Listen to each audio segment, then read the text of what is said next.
সবচেয়ে ভয়াবহ হলো সুদের কারবার। সুদের কারবারের মতো ভয়াবহ আরেকটা আল্লাহর জমিনে। আপনি যদি 2 কেজি কুকুরের গোশত কিনেন খান, আপনি যদি 2 কেজি শুকরের গোশত রান্না করেন, ওইটাতে যত রকমের অপরাধ হবে, সুদের কারবারে জড়ালে তার চেয়ে বেশি অপরাধ হবে।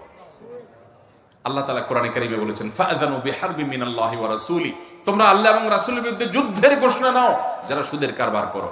দেখতে এটা বোঝার উপায় নাই যে এটাতে খারাপ কি আছে, সে একটু সুদই তো খাইছে।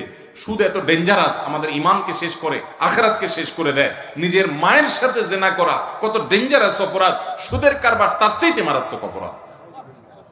ভাইরা আমার, সুদের কারবারের সাথে কোনো মুসলমান জড়াতে পারে না। এজন্য ব্যবসা যদি লস হয়, আল্লাহ ভরসা, আল্লাহ তাআলা আমাকে অন্য দিক থেকে পোষায় দেবেন, কিন্তু মুসলমান সুদে যেতে পারে না। কেউ 29 টাকা ফ্লেক্সি লোড দিয়ে 30 টাকা জমা দেয়, 1 টাকা দোকানদার আর ফেরত দেয় না। ওই 1 টাকার কি হবে, হালাল নাকি হারাম? এটার আগেও অন্য কোথাও জানি কেউ প্রশ্ন করেছেন। তো এইরকম অফার গুলো মোবাইল কোম্পানি দেয় 29 টাকা, 99 টাকা ইত্যাদি ইত্যাদি। দোকানদারের উচিত 1 টাকার কয়েন রাখা, যাতে করে 1 টাকা ফেরত দিতে পারে।